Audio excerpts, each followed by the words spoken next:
માધવભાઈ, મને વ્યક્તિગત ભાવક તરીકે આપની જે સૌથી શ્રેષ્ઠ મને લાગે જેમાં ચિત્રકાર માધવ રામાનુજ અને કવિ માધવ રામાનુજ જ્યાં ભેગા થતા હોય એવી બે જ લીટીઓ છે જે આ શોની શરૂઆતમાં પણ આપણે બોલ્યા કે એક ક્ષણ જો યુદ્ધ અટકાવી શકો તો ટેન્ક પર માથું મૂકીને ઊંઘી લઉં, કદાચ 70ના દાયકાની શરૂઆતમાં આપે ક્યાંક લખી. અને કદાચ હજારો લોકોના મનમાં એ લીટી આજે એના સ્મરણમાં આવી ગઈ છે. એ કદાચ લોકગીત હોય તો લોક લીટી કે લોક પંક્તિ જો કોઈ હોય એવી રીતના સજી ગઈ છે. એ તમને કયા સંજોગોમાં સૂજી? મને એમ લાગે છે કે હજુ હું જ્યારે ભણતો હતો 9મા કે 10મા ધોરણમાં હતો ત્યારે એક રચના કરેલી મેં. જેઠાલાલ ત્રિવેદી નામના એક નિવૃત્ત મામલતદાર અને સાહિત્યકાર, એ જમાનાના તો સારા કવિ લેખક, એમની નવલકથાઓ પણ છે. એ અમને પોતાનું ગામ રાંધેજા ત્યાંથી ગ્રામ ભારતીમાં ગુજરાતી ભણાવવા આવતા હતા. એમણે એક મેગેઝિન કાઢેલું એ અરસામાં, અને મને સાહિત્યમાં રસ એટલે મને કંઈક લખો. તો એ વખતે એટલે આજથી લગભગ 60 વર્ષ પહેલાંની વાત છે, એક ગીત મેં કરેલું, ઉઠ હો ભારત બાળ. એટલે હવે કે આ ઊંઘી રહેવાનો સમય નથી, હવે તારે ઉઠી જવું. કેમ કે ભાવિના ભણકારે વાગે ઘોર ગોરંભ્યા ગાન, વિશ્વ વિનાશને પાથરને આજ પોઢ્યું છે નાદાન. ભાઈ હવે નથી દૂર જણાતો ભાવિનો ભય કાળ, ઉઠ હો ભારત બાળ. અને ઉઠીને તારે શું કરવાનું છે? પ્રાણી પ્રાણે ચેતન કેરા જાગે શ્વાસો શ્વાસ, એકબીજાના ઉરમાં ઉગે અણખૂટ્યો વિશ્વાસ. વેર અંધાર શમે ને પ્રગટે હૈયે પ્રેમ જુવાળ, ઉઠો ભારત બાળ. ભાઈ રે આતે શયનનો નહીં કાળ.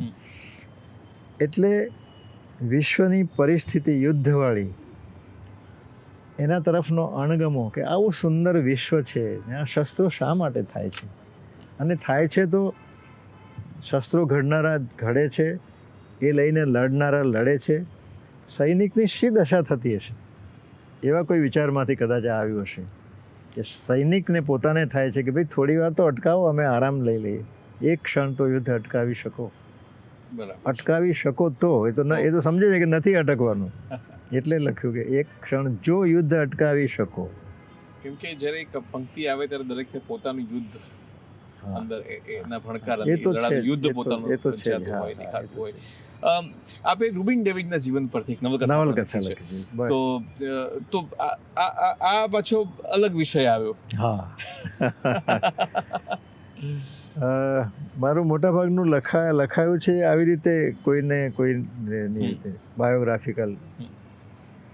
હું જ્યારે અહીં ભણવા આવ્યો, બહેન ભણવા લઈને આવે ત્યારે સૌથી પહેલું શેરીના બીજા બાળકો સાથે અમને પ્રાણીબાગ જોવા લઈ ગયેલા. એટલે ગામડામાંથી આવેલો એક છોકરો એ વાઘ, સિંહ, મગર આ બધું જુએ છે અને એના રચયિતાને જુએ છે. રૂબિન ડેવિડ ભવ્ય વ્યક્તિત્વ. એ પછી કુમારમાં એમના વિશે એક લેખ છપાયો, વિજયગુપ્ત મૌર્યએ લખેલો, એ મેં વાંચ્યો. એ વખતે કેન્સરની સારવાર કરીને આવેલા તાજા અને એ લેખ થયેલો. એટલે અહીંથી શ્વાસ લેતા હતા, કારણ કે નાકનો રસ્તો બંધ કરી દીધો. એટલે એકવાર હું એમને મળ્યો અને મેં કહ્યું કે મારે એક સરસ લેખ કરવો છે તમારા પર. તો બહુ રાજી થઈ ગયા, ચોક્કસ. પછી હું સમજતો ગયો, જાણતો ગયો, એમ કરતાં કરતાં થયું કે આ તો એક લેખમાં સમાય એવું નથી, નવલકથા જ કરીએ. અને પછી એમની સાથે મેં વાત કરી કે મારા મનમાં આવું છે. મેં કહ્યું બહુ સરસ. પછી તો નિયમિત હું એમને મળતો હતો, રોજ સાંજે અચૂક એમના ત્યાં જવાનું, વાતો કરીએ. એમનો મૂડ હોય ત્યારે વાત થાય, ના થાય એમને એમ બેસીએ. એમની સાથે ક્યારેક કાર્યક્રમોમાં જવાનું થાય. ઘણીવાર એમના પ્રવચનો પણ મેં લખી આપેલા એ સમયમાં. અને પછી આ લખાયું. જેમ જેમ લખાતું ગયું એમ હું એમને વંચાવતો ગયો. એમાં એમના અને એમના પત્ની વચ્ચેના લગ્ન પહેલાંના પત્રો, એમણે એમ કહ્યું કે મેં કાગળ લખ્યો, પછી એનો જવાબ આવ્યો, પછી આમ થયું. એમણે આટલું જ કહ્યું, પણ એ કાગળ પછી મેં લખ્યો આખો. એ જોયું કે અરે બરાબર આવું જ હતું મારા મનમાં. પછી એમનો જવાબ કે હા બસ એણે લગભગ આવું જ મને જવાબ આપેલો. એમ થયું અને કર્યું. અ, તમે સિતાર પણ વગાડી શકો છો, હા. વાંસળી પણ વગાડી શકો છો, તો આ પાછું કંઈક બીજું પરિમાણ છે તમારું. સંગીત સાથેનો લગાવ પણ એવો જ, એટલે બહુ શાસ્ત્રીય સંગીત બહુ ગમે, ફિલ્મી ગીતો બહુ ગમે, એમાં જે કવિતા છે એ પણ માણી શકાય. એટલે મંજુ મહેતા પાસે હું એ વખતે જ્યારે એ બધા મૃણાલીબેન સાથે હતા દર્પણમાં, ત્યારે હું શીખતો હતો. એ 1-2 વર્ષ બહુ લાંબુ ચાલ્યું નહીં, મને સમયનો અભાવ નડ્યો અને એ વખતે કદાચ ફી ભરવાની બહુ તાકાત પણ નહોતી, હજુ શરૂઆત હતી નોકરી, 150 રૂપિયા પગાર હતો. પછી એમના જ પરિવારના, એટલે કે નંદનભાઈના મોટા ભાઈના જમાઈ બીજલ, એ બહુ સારા વાંસળી વાદક છે, કૃષ્ણના હસબન્ડ. એ સપ્તકમાં વાંસળી શીખવાડે. મને થયું કે ચાલો સિતાર તો રહી ગયું, મારી દીકરી વગાડે છે અત્યારે, મને થયું કે વાંસળી શીખું. એટલે હું બીજલને મળ્યો, એમણે કહ્યું હા બહુ સરસ, આવી જાઓ. એટલે એ પણ થોડું ચાલ્યું અને એ પાછું હજુ છૂટ્યું નથી. હવે તો એને શીખવવાનું બંધ કર્યું, પણ એમણે કહ્યું છે કે મારે ઘેર તમે આવજો જ્યારે પણ ઈચ્છા થાય ત્યારે, પછી આપણે પછી ચલાવીશું. અદ્ભુત વાદ્ય છે, સિતાર અને વાંસળી બંને અદ્ભુત વાદ્ય છે.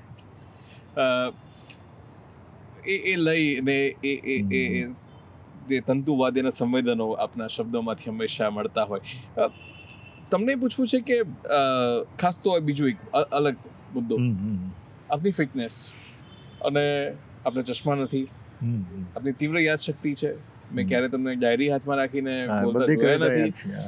તો આનું રહસ્ય શું છે? આ મને લાગે છે થોડી કામની વાત છે. જો કે આમ તો કોલેજના છેલ્લા વર્ષમાં હું હતો અને મને સ્ટડી ટૂરમાં ઓરિસ્સામાં એક્સિડન્ટ નડ્યો બહુ મોટો. ટ્રેન અથડાઈને આ પગનો ફ્યુમરની નેક તૂટી ગઈ. એટલે એ વર્ષ બગડ્યું, બીજું વર્ષ બગડ્યું. ત્રીજા વર્ષે મને લલિતાએ કહ્યું કે તપાસ તો કરો, ફોર્મ ભરાય છે કે નહીં. અને હું પહોંચ્યો, રસિકલાલ પરીખ અમારા આચાર્ય હતા ફાઇનાન્સની વખતે, એમણે કહ્યું ભરાય છે નહીં, આજે તો રવાના કરવાના છે. ફોર્મ ભર્યું, પાસ થયો અને અધ્યાપક થયો. હવે ત્યાં બધા અઠવાડિયામાં 2-3 વાર એવું થાય કે અધ્યાપકો ભેગા થઈને બપોરની રિસેસમાં પેલા મંગાવે ભજીયા ને એ બધું, અને એવી સુગંધ આવે એની, એમ થાય કે આમ ઝાપટ મારીને ઉઠાવી લઈએ. પણ હું અડતો પણ નહોતો. બધા બહુ આગ્રહ કરે એટલે હું આમ કરું, નમસ્તે. પછી પ્રિન્સિપાલ થયું એટલે મારા ટેબલ પર જ બધા ભેગા થાય. બરાબર. એટલે ખાવા પીવામાં બહુ જ ધ્યાન રાખ્યું પહેલેથી. 9 વાગે હું ઊંઘી જાઉં છું, 9-9:30. સવારે 4 વાગે ઉઠવાનું, એટલે આરામનો પણ ખ્યાલ રાખ્યો. બહાર લારી પર ઊભા રહીને ભાગ્યે જ મેં ચા પીધી છે. હા, કેળા ખાધા છે ક્યારેક લારી પર ઊભા રહીને. અને મારા ઘરમાં પણ ખાવા પીવાનું બધું સાત્વિક જ મોટે ભાગે. એટલે શરીરના સ્વાસ્થ્યની જાળવણીમાં આ ભાગ મહત્ત્વનો છે.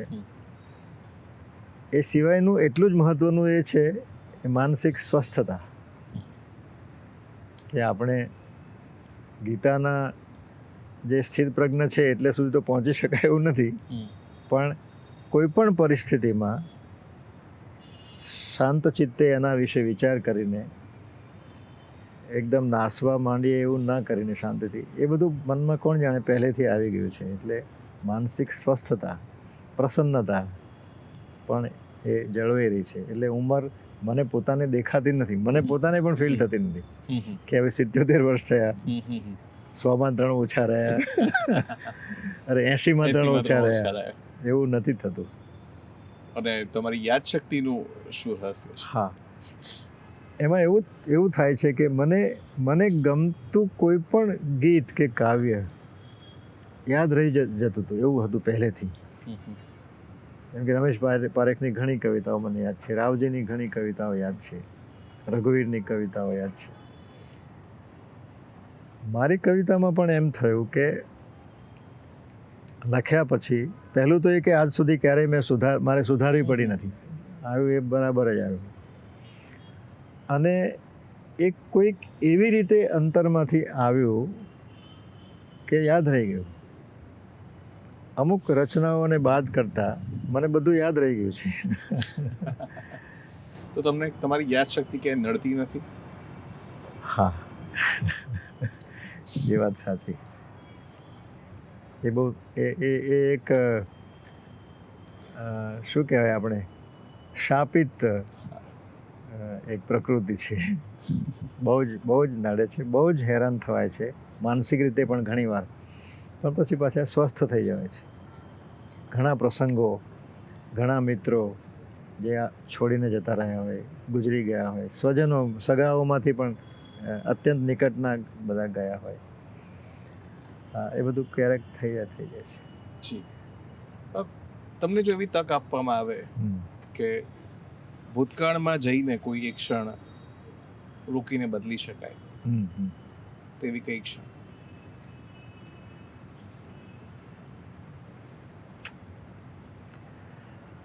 આમ તો અઢળક ક્ષણો છે એવી જેમાં ફરીથી જીવવાનું મન થાય. ના, પણ તમને એવી કોઈ ક્ષણ કે જેમાં એવું થાય કે ના બસ હું ઈશ્વર હોત તો આ ક્ષણ બદલી દેત? બહુ જ અઘરો પ્રશ્ન છે. પણ તદ્દન બાળપણનો જે સમય છે જેમાં ગામમાં એક પણ ઝાડ બાકી નથી જેમાં ચડ્યા હોય ને પડ્યા હોય ને બધું, સૌથી ગમતું જે હતું એટલે ગિલ્લી દંડા ને તો બધું ખરું, પણ લખોટી સાથે રમવાનું અત્યંત ગમે. અને એવું ફાવી ગયેલું કે આમ દૂર પડી હોય તો પણ આમ આંટી દઈએ. મને થાય છે કે એ સમય પાછો આવે, એ રમત પાછી મળે, એ બધા મિત્રો એવા ને એવા પાછા મળે, એ સમય ઈચ્છું છું. તમારી જે રચનાઓ છે એમાં અંતરનું એકાંત તમારો સમગ્ર કાવ્ય સંગ્રહ હોય. તમે એકાંતની વાત કરો છો, તમે અંતરની વાત કરો છો, તો તમારું જે ફિલોસોફી છે, તત્વજ્ઞાન છે, તત્વજ્ઞાન જે તમારી જે સમજ છે જીવન માટેની, તો એ શું છે? એ મૌન તરફ જાય છે કે શબ્દ તરફ જાય છે, કે તમે શબ્દથી મૌન તરફની યાત્રા તમે કરો છો? શબ્દ તો અનિવાર્ય છે જ, પણ અંતર તો સદા મૌનને ઈચ્છે છે. આપણી સમગ્ર સૃષ્ટિનો મૂળ સ્વભાવ તો મૌન જ છે. મૌન જ હતું. બિગ બેંગ પછી અવાજ આવ્યો, ધડાકાનો અવાજ થયો. પણ નાનપણમાં તો મને ઈચ્છા હતી કે સંન્યાસી જ થવું, આપણે સંસારમાં નથી રહેવું. એટલે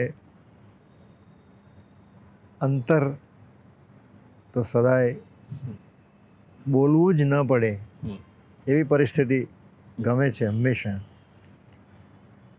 જે કંઈ થોડું ઘણું વાંચ્યું છે પ્રાચીન અર્વાચીન,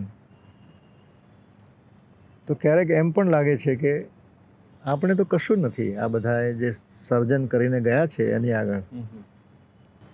અને સૌથી મહત્ત્વનું એ છે કે કવિતાને હું સાચા હૃદયની પ્રાર્થનાથી જરાય ઓછી આંકતો નથી. એ મારે મને એનું મૂલ્ય એટલું બધું છે. ઘણા એમ કહેતા છે કે બસ લખી નાખ્યું, આમ એવું નથી. હું એમ માનું છું કે ખબર જ નથી પડતી કે પહેલો ઝબકારો કઈ રીતે આવે છે. પછી આપણી સજ્જતા, કવિની સજ્જતા એને એ રચનાને પૂરી કરે છે, પણ એ પહેલી ક્ષણ વિશે કહી જ નથી શકતો. કોઈ પૂછે કે આ કઈ રીતે થયું, તો એ શક્ય જ નથી. અને કોઈ કહે તો એ પછી બનાવટ હોય છે, ગોઠવીને કહે, પછી આમ હતું ને પછી આમ હતું ને. આ ટેબલ હતું ને આ ખુરશી હતી, એ તો હંમેશા હોય જ છે, છતાં કેમ નથી લખાતું? અમર ભટ્ટના મધર શાલિનીબેન, એમણે એકવાર એવું કહેલું કે એક રાસ મને લખી આપજો, કારણ કે ગરબાનું એમનું ગ્રુપ હતું. તો 2-3 મહિના પછી એમણે કહ્યું હવે તું લખી આપો, હવે અમે રિહર્સલ શરૂ કર્યા છે. એટલે એક સવારે હું માનું છું કે કવિતા લખવા બેસી શકાય. ઘણા એમ કહે છે કે કવિતા લખવા ના બેસાય, એ તો આવી જાય, આવી ના જાય તો પછી આપણે લાવી શકીએ. તો હું લખવા બેઠો, એક રાસ તો લખવો જ છે. અને થોડી રાહ જોઈ તો એક શબ્દ આવ્યો, એક વાર. તો હા, આમાં કંઈક છે, કારણ કે રાસ એટલે કૃષ્ણ, અને એ તો ભૂતકાળની વાત થઈ ગઈ, તો એક વાર બરાબર છે. એટલે એ શબ્દ અનેક વાર આપણે તો સાંભળ્યો હોય કે બોલ્યા પણ હોય, પણ એ દિવસે એ શબ્દે જે આમ ઝણઝણાટી કરી કે હા આમાં કંઈક છે. અને પછી પંક્તિ આવી, એક વાર યમુનામાં આવ્યું તું પૂર, મથુરાથી એકવાર માથે મૂકીને કોક લાવ્યું તું વાંસળીના સૂર. આવું થાય છે. બરાબર છે. તો આ ખબર જ નથી પડતી કે એ કવિતાનો શબ્દ થઈને એકવાર કઈ રીતે આવ્યો. હું જ્યારે મંજુબેન પાસે સિતાર શીખતો ત્યારે હું કોચરબમાં રહેતો હતો, અને ગુરુવારે અમારો વર્ગ હોય, મંગળ ગુરુ શનિ. દર ગુરુવારે વિદ્યાપીઠની સામે ચીનુ મોદી થોડાક મિત્રોને લઈને કવિતાનું બધું કરે. તો અમે ત્યાં જઈએ, હું અને પ્રબોધ જોશી. શરત એવી હતી કે નવી કવિતા લઈને આવવાનું બધાએ, અને જે ન લાવે એ બધાને ચા પાઈ દે. એ વખતે મનમાં એમ થયું આ બધાને ચા પાવાની, એના કરતાં લખીએ. એક દિવસ એવું થયું કે હું સાયકલ પર કોચરબ ગામમાંથી નીકળ્યો અને આશ્રમ રોડ ઉપર આવ્યો, અને મનમાં ઝબકારો થયો કે અરે આજે તો ગુરુવાર છે, કશું લખ્યું તો નથી. અને ત્યાં પાછું જવાનું મન થાય, ગયા વિના એમ હોય ને કે આજે નથી લખ્યું તો નહીં જઈએ, એવું ના થાય. બધાને મળવાનું બધું ગમે. અને સાયકલ પર આશ્રમ રોડ ઉપર દર્પણ પહોંચતા સુધીમાં કઈ ક્ષણે કેવી રીતે આખી કવિતા આવી ગઈ. ત્યાં પહોંચીને મેં પ્રબોધને કહ્યું એલા ક્યાંકથી કાગળ લાવ ને ભાઈ. આખી કવિતા, એક અક્ષર પણ આજ સુધી એમાં મેં બદલાવ્યો નથી. કઈ કવિતા? એક એવું ઘર મળે આ વિશ્વમાં જ્યાં કશાક કારણ વગર પણ જઈ શકું, ને એક એવું આંગણું કે જ્યાં મને કોઈ પણ કારણ વગર શૈશવ મળે. 14 પંક્તિની ગઝલ. પણ જ્યાં જવાનું હતું ત્યાંનું કારણ હતું તમારી પાસે? હા, એ હતું. કવિતા કારણ નહોતી. એટલે પહેલા તો મને એમ થયું કે ક્યાંકથી વાંચી હોય ને યાદ રહી ગઈ હોય એવું તો નહીં હોય. પછી ત્યાં હોટેલ પોએટ્સમાં વાંચી ત્યારે બધાને થયું કે આ તો બહુ સરસ થયું છે, ત્યારે મને પણ થયું ના મેં કર્યું છે, કોઈનું વાંચેલું નથી. બીજું, તમે ઇન્ટરવ્યુઝ પણ ઘણા લીધા છે. હા હા. માધવ રામાનુજનો જ ઇન્ટરવ્યુ કરે તો કયો સવાલ એવો પૂછે જે કોઈ નથી પૂછતું?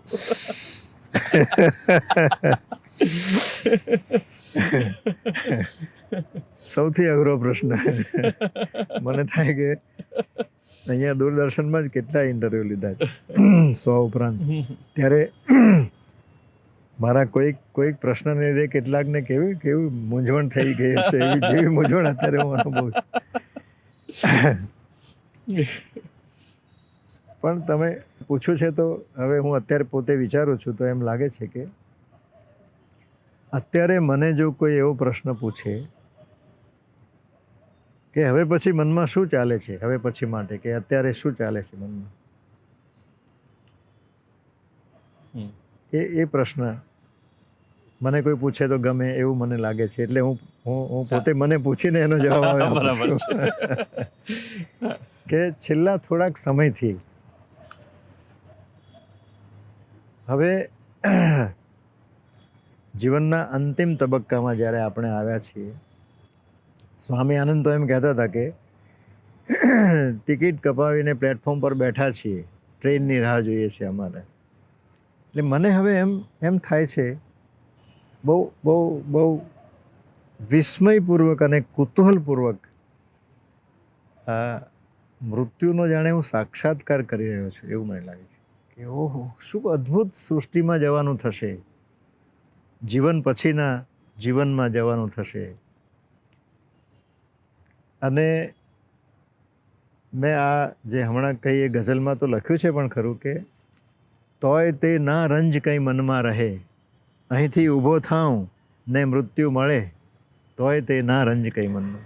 આ ક્ષણ સુધી એટલી તૃપ્તિ હોય આપણા મનમાં કે આગામી ક્ષણમાં જવાનું થાય તોય વાંધો ના આવે. તો મન એ રીતે કેળવાઈ રહ્યું છે કે હા એને પણ આપણે એનું પણ સ્વાગત કરવું જોઈએ, એક ક્ષણનું પણ સ્વાગત કરવું જોઈએ. એ બધું મનમાં ચાલે છે અત્યારે. પણ એમ પણ થાય છે કે ના હજુ એ તો આવશે, ખબર નથી ક્યારે આવશે. એ દરમિયાન જે કામ મનમાં છે પૂરું કરવાનું એ તો કરી લઈએ. આવું છે. તમે જે વાત કરી, આમ તો મારી પાસે હવે આમ જેમ માણસ નિરુત્તર થઈ જાય ઓ એમ હું નિર્પ્રશ્ન થઈ ગયો છું અરે કેટલી સરસ, કેટલું સરસ. કે હવે આગળ તમને શું વાત કરું કે શું પૂછું એ પ્રશ્ન થાય. પણ છતાં પણ કેમ કે કાર્યક્રમનો રિવાજ છે, એક જગ્યાએ હું બેઠો છું કે પ્રશ્ન પૂછવો જ પડે, એ મારી યક્ષ ભૂમિકા મારી છે. તો આપના જીવનની ધારો કે હું પૂછું કે કોઈ ટૂંકા શબ્દોમાં કોઈ ફળશ્રુતિ, તમને એવું લાગતું આટલું લાંબુ જીવન, આટલા ઉતાર ચઢાવ તમે જોયા, આટલા વૈવિધ્યસભર ક્ષેત્રોમાં આપે કામ કર્યું, તો આપના જીવનનો આમ સારાંશ કે એવો તો હું કોઈ ફિલોસોફિકલ શબ્દ નહીં વાપરું, પણ કંઈક એનો અર્થ, કોઈક એ આખા વનમાંથી, આખા બગીચામાંથી લીધેલો પુષ્પગુચ્છ જે કદાચ કહી શકાય, એ સુવાસ જે વહેંચી શકાય, એવું કંઈક હોય તો. આ પ્રશ્ન મને ફ્રેમ કરતા નથી આવડતો. હું સમજી ગયો, પણ વાંધો નહીં, બરાબર છે. મૂળ વાત એ છે કે એવા ક્ષેત્રમાં કામ કરવાનું સદભાગ્ય મળ્યું છે કે માણસ એક વેંત ઊંચો ચાલે. તમે વિચાર કરો કે ડૉક્ટર એચ.એલ. ત્રિવેદી જે વિશ્વ કક્ષાના ગણ્યા ગાંઠ્યા આ પ્રકારના વિજ્ઞાની કે ડૉક્ટર માના એક હતા, એની સાથે મિત્રતા હોય. મોરારી બાપુ જેવા આપણને સામેથી એમ કે તમે કહો ત્યારે કથા કરશું. વિચેતા સમુદાય જેવા એક જુદા જ પ્રકારના કામમાં સંકળાવાનું થાય અને કરોડોનું ભંડોળ એકઠું કરવામાં નિમિત્ત બનવાનું થાય, તો કેટલા મોટી ધન્યતાની વાત છે. બધું ઘણું છે, પણ એ તો પછી આત્મવંચના થઈ જશે એટલે હું કહેતો નથી. પણ એક સામાન્ય પરિવારમાંથી આવેલો એક વ્યક્તિ નાના ગામમાં ઉછરીને એક સમયે મંદિરમાં આરતી ઉતારતો હતો. એ બાળક આટલું બધું કરી શકે, એ કદાચ એની પોતાની તાકાતને બદલે કોઈ અદૃશ્ય સૃષ્ટિના, આપણે પર્ટિક્યુલર કોઈ ભગવાનની વાત નથી કરતા, આપણે જેનું વર્ણન નથી કરી શકતા એવી કોઈ ઉર્જા આપણને સતત મળ્યા કરે છે ને જેને લીધે આપણે આ બધા કામ માટે નિમિત્ત બનીએ છીએ. અને એ બધું કરતાં સૌથી મોટી વાત એ છે કે અહંકાર નથી આવી જતો. સામાન્ય માણસ સાથે વધારે સંપર્ક રહે છે. મુખ્યમંત્રી સાથે બેઠા હોઈએ એ પછી પણ કોઈ સામાન્ય કાર્યકર સાથે પણ એટલા જ પ્રેમથી વાતો કરતા હોઈએ, એ સહજ રીતે આપણને પ્રાપ્ત થયું છે. આનો આનંદ છે. અને છેલ્લે તમારી ગમતી કોઈ રચના?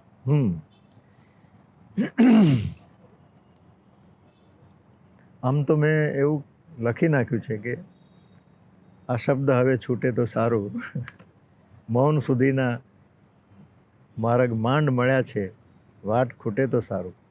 પણ મને ગમતી એક રચના એવી છે આપણને કહેવામાં આવે છે ને કે આપણે આંતરયાત્રા કરવાની છે, આપણે આપણી પાસે પાછા આવવાનું છે, કારણ કે આપણી પાસે ભંડાર ભર્યા છે. એનું એક ગીત છે, અંદર તો એવું અજવાળું અજવાળું, ટળવળતી હોય આંખ જેને જોવાને, એ મીચેલી આંખે એ ભાળું, અંદર તો એવું અજવાળું અજવાળું.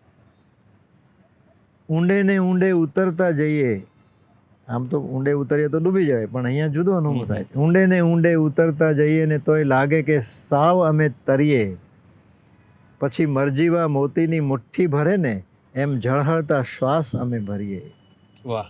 પછી આર પાર ઉઘડતા જાય બધા દ્વાર, નહીં સાંકળ કે ક્યાંય નહીં તાળું, અંદર તો એવું અજવાળું અજવાળું. બીજો અંતરો બહુ જ મહત્વનો છે. આપણે અનેક વ્યક્તિઓને મળીએ છીએ, અનેક વ્યક્તિઓને અપોઇન્ટમેન્ટ આપીએ છીએ, આપણને જ નથી મળતા, આપણને ક્યારેય અપોઇન્ટમેન્ટ નથી આપતા. જો આપણને મળીએ તો સૂરજ કે છીપમાં કે આપણામાં આપણે જ ઓતપ્રોત એવા તો લાગીએ કે ફૂલને સુવાસ સહેજ વાગતી હશે ને એવું આપણે જ વાગીએ. સુવાસ જ્યારે પ્રગટતી હશે ફૂલમાંથી તો પાંખડીઓને કેવી સ્પર્શીને જતી હશે, તો ફૂલને સુવાસ સહેજ વાગતી હશે ને એવું આપણે જ વાગીએ. આવું જીવવાની એકાદ પળ મળે તો એને જીવનભર પાછી ના વાળું, અંદર તો એવું અજવાળું અજવાળું. વાહ. તો અંદર તો એવું જ અજવાળું અજવાળું, ક્યાંક કંઈક ભાળી ગયા હોય, કંઈક મળી ગયું હોય એવી વાત લાગે છે કે મરજીવો મોતીની જે મુઠ્ઠી ભરે એમ ઝળહળતા શ્વાસ અમે ભરીએ. તો દર્શક મિત્રો, મને લાગે છે કે જિંદગી કાફે સંવાદનો હિલ્લારોમાં આવા ઝળહળતા શ્વાસ આપણે ભરી રહ્યા છીએ. વાહ. અને આવી જ જેમ છીપલાના મોઢે સાગરની વાત કરવાની હોય, એમ જિંદગી કાફેમાં આ છીપલાના મોઢે આ દરિયાની વાત આજે આપણે સાંભળી. બહુ જ આનંદ થયો. તો એ માટે માધવભાઈ રામાનુજ આપનો ખૂબ ખૂબ આભાર માનું છું. મને પણ ગમ્યું, સરસ વાતો થઈ, સરસ પ્રશ્નો પૂછ્યા તમે તુષારભાઈ. તો દર્શક મિત્રો, આ હતા માધવ રામાનુજ, ગુજરાતી ભાષાના, આપણી ભાષાના જાણીતા કવિ, લેખક, ચિત્રકાર અને જાહેર જીવનના અગ્રણી, કે જેમણે જીવન વાંસળીના સૂરની જેમ જીવ્યું છે અને જીવનમાં યમુનાના પૂર જેવા પ્રસંગોનો પણ સામનો કર્યો છે. તો આ જીવનના જે બે અંતિમો છે, સુખ અને દુઃખ, જે બે મિત્રો છે, એ બે મિત્રો સાથે બહુ સારી દોસ્તી નિભાવી અને જીવનના અમૂલ્ય પ્રસંગો, અમૂલ્ય વાતો આપણને કહી ગયા. તો આવા જ અનોખા મહેમાનો સાથે મળતા રહીશું જિંદગી કાફે સંવાદનો હિલ્લારો કાર્યક્રમમાં. જોતા રહો અમારો આ ખાસ કાર્યક્રમ. આવજો.